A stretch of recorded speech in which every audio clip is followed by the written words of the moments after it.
Welcome back dear students. आज के इस वीडियो लेक्चर में हम स्टडी करेंगे कंपोनेंट्स ऑफ ह्यूमन फूड कि आप जो खाना खाते हैं या इंसान जो खाना खाते हैं उसके अंदर कौन कौन सी चीज़ें जो है वो मौजूद होती हैं। तो हमारे पास जो है हम जो खाना खाते हैं उसमें कार्बोहाइड्रेट्स मौजूद होती हैं, उसमें प्रोटीन्स मौजूद होती हैं, उसमें फैट्स मौजूद होते हैं, vitamin, minerals, calcium, iron, dietary fibres और वाटर वगैरह जो है आपकी खुराक का हिस्सा होते हैं। तो हम बारी बारी इन सब को डिटेल से बढ़ते हैं कि ये आया क्या होते हैं, कहाँ कहाँ मौजूद होते हैं और इनका आपकी बॉडी में फंक्शन क्या क्या होता है। तो सबसे पहले है कार्बोहाइड्रेट्स। अब कार्बोहाइड्रेट बेसिकली आपके लिए एनर्जी का जो है बड़ा ज़रिया है, ठीक है। आपकी बॉडी में जितनी भी एनर्जी आती है वो कार्बोहाइड्रेट से ही आती है। तो इसमें जो है कार्बन, हाइड्रोजन और ऑक्सीजन बहुत ज़्यादा मौजूद होते हैं, ठीक है, कार्बोहाइड्रेट्स के अंदर। और अगर हम देखें तो ये प्लांट में स्टार्च की फॉर्म में स्टोर होते हैं, ठीक है। तो हम इनको जो है वो प्लांट से स्टार्च की फॉर्म में हासिल करते हैं, ठीक है। ये पोटैटो में आपको मिलेंगे, चावल में मिलेंगे, ब्रेड के अंदर और सीरियल्स के अंदर आपको डिफरेंट कार्बोहाइड्रेट्स मिलेंगे। आपके जो डाइजेस्टिव सिस्टम है इसमें स्टार्च को जो है सिंपल कार्बोहाइड्रेट में कन्वर्ट किया जाता है, जैसे कहते हैं ग्लूकोज। अब ग्लूकोज जो है आपके सेल्स के अंदर एज एनर्जी प्रोवाइडर के तौर पर काम करता है या इसको एनर्जी देता है। तो क्या है कि ग्लूकोज को रेस्पिरेशन के प्रोसेस से तोड़ कर एक जो है एनर्जी उससे हासिल की जाती है। एक जो आपके पास अगर 1 ग्राम कार्बोहाइड्रेट है तो उसमें से आपको 4 किलो कैलोरीज एनर्जी मिलेगी, ठीक है। तो अगर आपकी बॉडी में ग्लूकोज ज़्यादा हो चुका है तो उसको ग्लाइकोजन में कन्वर्ट कर दिया जाता है, जो कि मसल और लेवल के अंदर स्टोर कर दिए जाते हैं। और अगर ग्लाइकोजन की अमाउंट भी ज़्यादा हो जाए तो उसको कन्वर्ट किया जाता है फैट्स के अंदर, ठीक है। तो ये थे हमारे पास कार्बोहाइड्रेट्स। आगे हम देखते हैं प्रोटीन्स जो हैं ये आपकी ग्रोथ और रिपेयरिंग के लिए बहुत ज़्यादा इम्पोर्टेंट हैं। और आपको पता होना चाहिए कि प्रोटीन जो है बेसिकली अमीनो एसिड से मिलकर बनी होती हैं।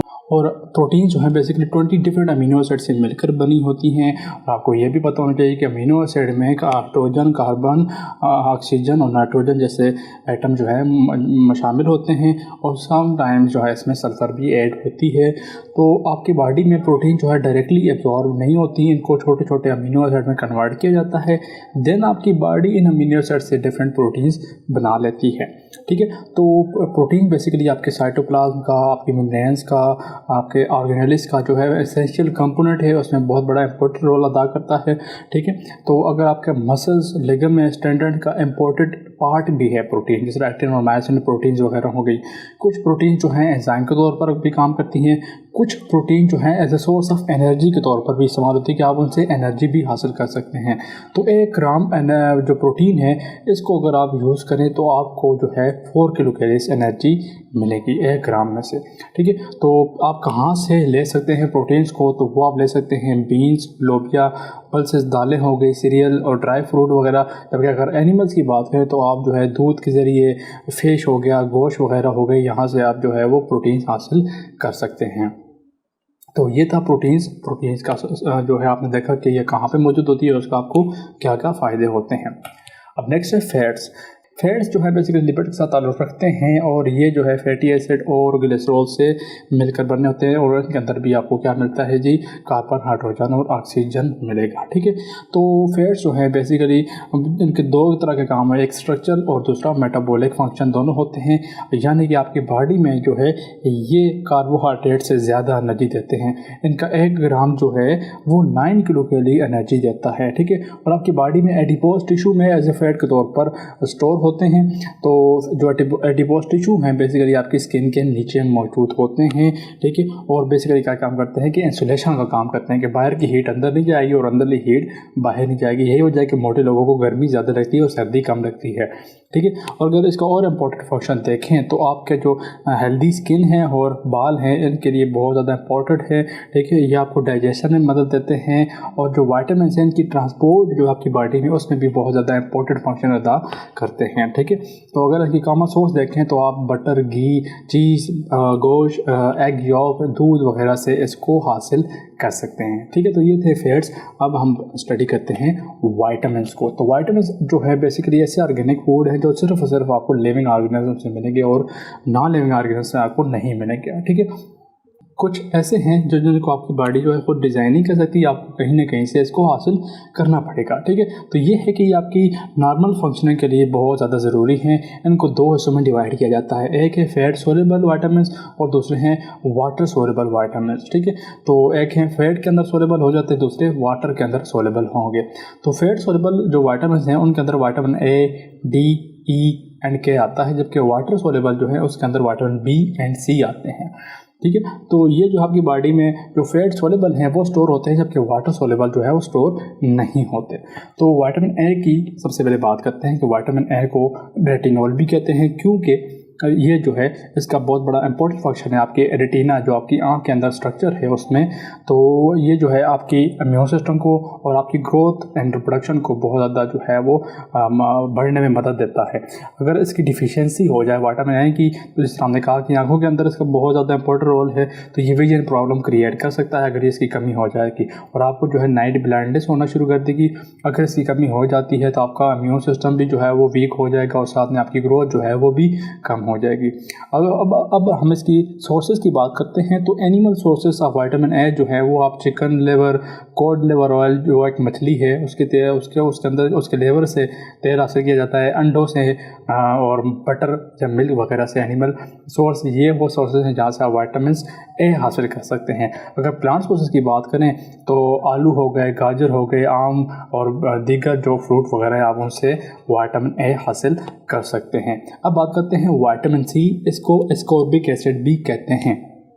विटामिन सी जो है ये एक वाटर सोलेबल है, इसमें से मतलब है कि आपकी बॉडी के अंदर स्टोर नहीं होगा, लेकिन आपको रिपेयर के लिए आपकी बॉडी के अंदर जो टिश्यूज़ वगैरह डैमेज हो जाते हैं उसकी रिपेयर के लिए या ग्रोथ करने के लिए बहुत ज़्यादा इंपॉर्टेंट है।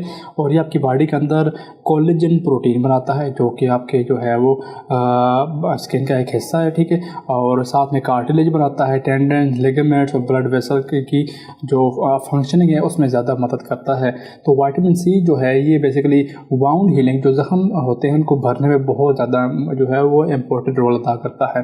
तो अगर आप बात करें इसकी डिफिशियंसी की, तो इसकी अलामत क्या होगी कि आपकी जो हेयर हैं वो स्प्लिट होना शुरू करने के, वो जो है वो दरमियान से उनमें चीर फाड़ होना शुरू हो जाएगी, वो ड्राई होना शुरू कर देंगे, आपके मसूड़ों से जो है वो खून बहना शुरू कर देगा। साथ में क्या है कि आपकी स्किन जो है वो खुश्क हो जाएगी, आपके जो ज़ख्म है वो भरना वो जल्दी से नहीं भरेंगे। साथ में हो सकता है कि आपकी कभी कभी नाक में से खून आना भी शुरू कर दे और आपका इम्यून सिस्टम भी वीक हो जाएगा, ठीक है। तो इसकी जो विटामिन सी की एक सिवियर फॉर्म जिसमें अगर उसमें डिफिशियंसी हो जाए तो उसको कहते हैं स्कर्वी, ठीक है। स्कर्वी कहते हैं जब इसकी बहुत ज़्यादा डिफिशियंसी हो जाती है तो उसे क्या कहते हैं, स्कर्वी कहते हैं। अगर हम सोर्सेज ऑफ विटामिन सी की बात करें तो टमाटो, स्ट्रॉबेरी और ये जो गोभी वगैरह होती है आप इससे जो है विटामिन सी हासिल कर सकते हैं।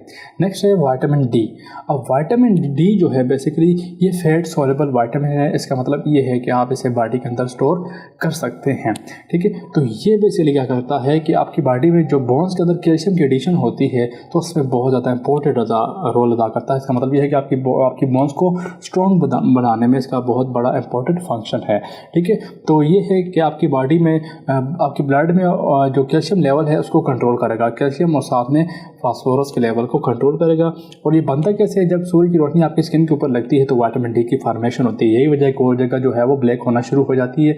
उसकी वजह क्या है कि आपकी बॉडी में विटामिन डी की सिंथेसिस हो रही होती है, ठीक है। तो ये है कि आपकी बोन को स्ट्रॉन्ग करता है। अगर विटामिन डी कम हो जाएगा इसका मतलब है आपकी बोन जो है वो वीक होना शुरू कर देंगी। अब जब बच्चों के अंदर विटामिन डी की कमी होगी तो उसे हम क्या कहेंगे, रिकेट्स कहेंगे, ठीक है। इसमें जो है आपकी हड्डियाँ जो है बहुत ज़्यादा कमज़ोर होना शुरू कर देती हैं। अगर अडल्ट्स के अंदर विटामिन डी की डिफिशियंसी हो उसको कहते हैं हम ऑस्टियोमलेसिया, यानी कि आपकी हड्डियाँ जो है वो बिल्कुल सॉफ्ट हो जाएंगी। ये डर होगा कि वही कहीं उनमें फ्रैक्चर आना शुरू कर दे। तो अगर हम विटामिन डी के सोर्सेज की बात करें तो cod liver oil, egg yolk और फोर्टिफाइड ब्रेड वगैरह जो इसकी कॉमन सोर्स है जहाँ से आप विटामिन डी को हासिल कर सकते हैं। अब नेक्स्ट है मिनरल्स। मिनरल्स आपकी बॉडी में जो है बहुत ही ज़्यादा इंपॉर्टेंट फंक्शन अदा करते हैं। अगर इसमें देखें तो आप देखें कि जो मिनरल्स हैं बेसिकली इनऑर्गेनिक एलिमेंट्स हैं, और ये जो आप कहाँ से हासिल करते हैं, बाकी सराउंडिंग एनवायरनमेंट से हासिल करते हैं, क्योंकि ये डायरेक्टली अर्थ के अंदर डायरेक्टली ओरिजिनेट होते हैं, ठीक है, और आपकी बॉडी इनको सिंथेसाइज नहीं कर सकती, ठीक है। तो आपकी बॉडी में इसके काफ़ी ज़्यादा फंक्शन हैं, ठीक है। कुछ मिनरल जो है आपकी डाइट का हिस्सा हैं और आप उसे प्लांट और एनिमल्स और वाटर वगैरह से हासिल करते हैं। अब इनके आगे दो टाइप है, एक वो जो आपको डेली बेसिस के ऊपर 100 मिलीग्राम से ज़्यादा चाहिए, उसको कहते हैं मेजर मिनरल्स, ठीक है। जो आपको 100 मिलीग्राम से ज़्यादा चाहिए उनको कहते हैं मेजर मिनरल, जिसमें sodium, potassium chloride, calcium, magnesium और फास्फोरस वगैरह इसके एग्जांपल है। अगर वो जो 100 मिलीग्राम से कम चाहिए उनको कहते हैं माइनर या ट्रेस मिनरल कहते हैं, ठीक है। उसके एग्जांपल आयरन, जिंक, कॉपर और क्रोमियम वगैरह की एग्जांपल हैं, ठीक है। तो सबसे पहले हम पढ़ते हैं role of calcium which is a mineral, ठीक है, ये एक मिनरल है। तो ये जो है मोस्ट इम्पॉर्टेंट, जितनी भी मिनरल्स हैं उनमें सबसे ज़्यादा इम्पोर्टेंट जो है वो कैल्शियम है, और कैल्शियम का मैं आपको बता चुका हूँ कि इनका जो है इम्पोर्टेंट रोल इसलिए है कि आपकी बोन जो है उनको मजबूत करती हैं, ठीक है। आपकी बोन की मेंटेनेंस जो है इसमें जो है काफ़ी इम्पोर्टेंट रोल अदा करती हैं। साथ में क्या है कि आपकी जो दांतों की फॉर्मेशन है, टूथ फॉर्मेशन, इसमें भी बहुत ज़्यादा इम्पोर्टेंट रोल अदा करते हैं। एंड देन अगर हम बात करें ब्लड क्लॉटिंग की और नर्व इम्पल्स की ट्रांसमिशन की, मसल कॉन्ट्रैक्शन की और बाकी दीगर जो आपकी बॉडी में मेटाबॉलिक एक्टिविटीज़ हो रही हैं, उसमें भी बहुत ज़्यादा इंपॉर्टेंट रोल जो है वो अदा करता है कैल्शियम, ठीक है। तो आप कहाँ से हासिल कर सकते हैं इसे? आप अंडों से हासिल कर सकते हैं, ग्रीन पत्तों वाली जो वेजिटेबल्स हैं वहाँ से हासिल कर सकते हैं, फलीदार पौधों से हासिल कर सकते हैं, ठीक है। और दूसरा ये है कि डेयरी प्रोडक्ट जो है, वो प्रोडक्ट जो दूध से बनाई जाती हैं, आप उनसे भी इनको कैल्शियम को हासिल कर सकते हैं। अब नेक्स्ट है आयरन, रोल ऑफ आयरन, कि आयरन का किरदार क्या है। तो आयरन बेसिकली ये भी एक इम्पोर्टेंट आर्गन है जो कि बेसिकली हीमोग्लोबिन जो आपकी ब्लड के अंदर प्रोटीन मौजूद होती है उसके जो है सेंटर में मौजूद होता है। अब आयरन क्या करता है कि जो ऑक्सीजन है इसको बाइंड करके आपकी बॉडी पार्ट्स में पहुंचाता है और आपके इम्यून सिस्टम को और नर्वस सिस्टम को मजबूत बनाता है, ठीक है। अगर इसके सोर्सेज की बात करें तो जो सुर्ख गोश्त हो और मछली, लोबिया और ड्राई फ्रूट जो हैं या ग्रीन वेजिटेबल्स, ये जो है आयरन का जो है वो मेन सोर्स है जहाँ से आप इसको हासिल कर सकते हैं। अब हम बात करते हैं डाइटरी फाइबर्स की। डाइटरी फाइबर्स को रफेज या बल्क भी कहते हैं। ये वो पार्ट है आपकी खुराक का जो कि डाइजेस्टेबल नहीं होता, आप इसको डाइजेस्ट नहीं कर सकते, और मेनली इसमें सेलुलोज और दूसरे वेजिटेबल्स और फ्रूट्स वगैरह आएंगे, यानी कि ऐसी होंगी जो कि आपकी बॉडी डाइजेस्ट नहीं कर सकेगी, ठीक है। अब ये कि अब ये डाइजेस्ट नहीं होते तो ये बिना तब्दील हुए आपकी बॉडी से निकल जाते हैं, ठीक है। तो अब इनकी दो टाइप्स हैं, एक इनसोल्युबल और दूसरा है सोल्युबल। इनसोल्युबल तो डिजोल्व भी नहीं होगा वाटर में और सीधा सीधा आपकी बॉडी से निकल जाएगा, जबकि हम बात करें सोल्युबल की तो ये बेसिकली यह है कि जो आपके लिए आपकी बॉडी के नुकसानदेह एलिमेंट है, जिस तरह का कोलेस्ट्रॉल, लोबिया वगैरह और बाकी ये तरह के जो कंपाउंड हैं जो कि क्या हो जाते हैं, ट्रैप हो जाते हैं, तो इनको अपने अंदर ट्रैप कर लेती है और बॉडी से बाहर निकालने वाली करती है। इसी तरह जो आपकी बॉडी में कॉन्स्टिपेशन का प्रोसेस है उसको रोकती है और कोलोन कैंसर जो है उससे भी बचाती है, ठीक है। ये डाइटरी फाइबर से बेसिकली आप कहाँ से हासिल करते हैं, प्लांट से हासिल करते हैं। एंड देन लास्ट है वाटर। वाटर जो है आपको पता है बहुत ज़्यादा इंपॉर्टेंट सब्सटेंस है आपकी बॉडी में, और आपकी बॉडी तो 70% वाटर की बनी हुई है, ठीक है। तो ये कुछ जो है वो फंक्शन परफॉर्म करते हैं, जिसमें से देखें आपकी बॉडी के अंदर मेटाबॉलिक रिएक्शन जितने भी हो रही हैं उनको एक मीडियम चाहिए होता है, देखिए लिक्विड मीडियम, तो वो लिक्विड मीडियम को प्रोवाइड करता है वाटर, ठीक है। इसी तरह जो आप सांस लेते हैं तो ऑक्सीजन जो आपकी बॉडी में जाती है तो वो वही ब्लड के अंदर जो वाटर होता है उसके अंदर डिसॉल्व होके ही जाती है, ठीक है। और इसी तरह कार्बन डाइऑक्साइड भी पानी के अंदर डिसॉल्व होके ही जाएगी। इसी तरह आपके जो आधे से ज़्यादा सेल्स हैं वो पानी के अंदर डूब रहे हैं, यानी कि तो वो उसकी वजह भी पानी ही है, ठीक है। तो यानी कि पानी उनको ज़्यादा चाहिए और पानी बहुत ज़्यादा इंपॉर्टेंट है। इसी तरह जैसा मैंने बताया कि मेटाबॉलिक रिएक्शन जो हो रहे हैं उसके लिए एक मीडियम प्रोवाइड करता है, ठीक है। इसी तरह आपकी बॉडी का टेम्परेचर भी जो है वो कंट्रोल करता है। मिसाल के ऊपर अगर आपको गर्मी आती है तो आपको पसीने के जरिए पानी बाहर निकालते हैं और आप जो है वो आपकी बॉडी ठंडी ठंडा होना शुरू कर देती है। इसी तरह आपकी जो है आपकी बॉडी के अंदर म्यूकस जो प्रोड्यूस होता है वो भी वाटर की वजह से प्रोड्यूस हो रहा है, क्योंकि ये लुब्रिकेटिंग मीडियम के तौर पर काम करता है। इसी तरह कुछ जो टॉक्सिक मटेरियल हैं उनको भी बॉडी से बाहर निकालने में जो है बहुत इंपॉर्टेंट रोल प्ले करता है। तो उम्मीद है आपको ये लेक्चर समझ आया होगा।